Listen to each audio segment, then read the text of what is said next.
Eu sou a professora Iris, eu vou explicar a primeira lei de Ohm.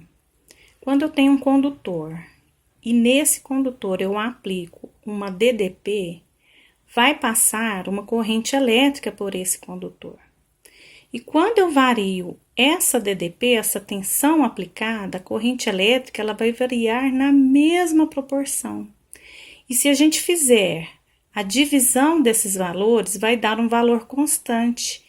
Esse valor constante será o valor da resistência desse condutor. Colocando isso no método gráfico, nós vamos ter uma reta inclinada.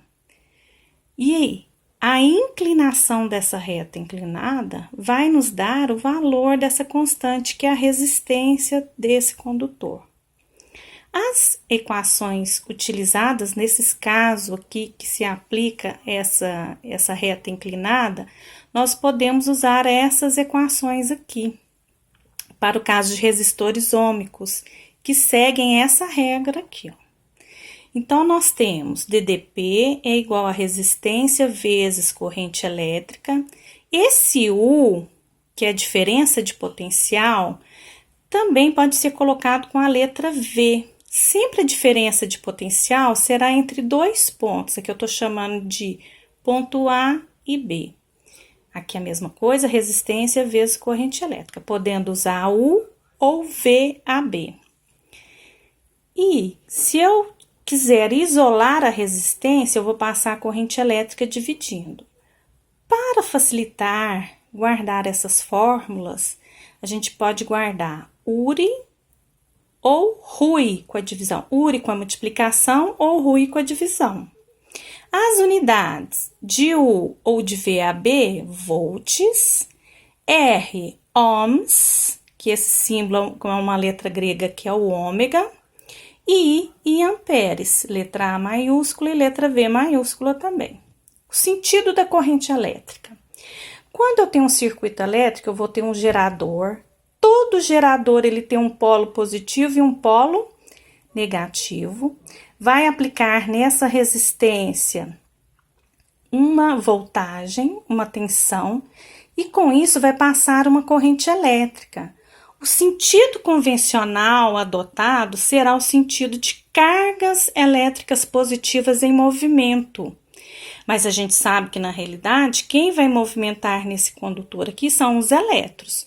Mas convencionaram que seriam o sentido das cargas elétricas positivas em movimento.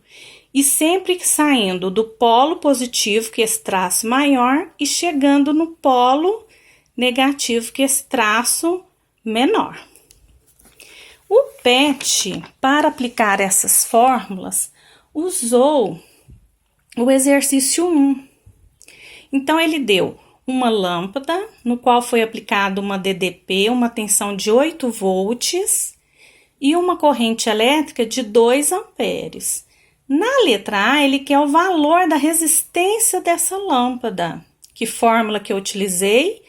A RUI com a divisão, dividi 8 por 2, deu 4 ohms. Lembrando que ohms é aquela letrinha grega chamada ômega, parece uma ferradura.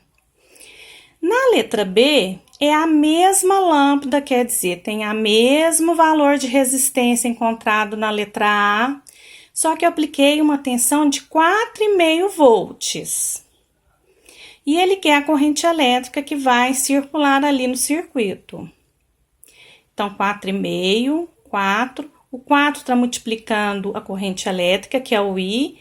Passei o 4 dividindo, vai dar 1,125 amperes. Na letra C, é a mesma lâmpada, quer dizer, a mesma resistência, só que agora deu o valor da corrente elétrica, que é a tensão. Usei a fórmula URI com a multiplicação. A resistência é o valor encontrado na letra A e a corrente elétrica é 1,5. Multipliquei, deu 6 volts.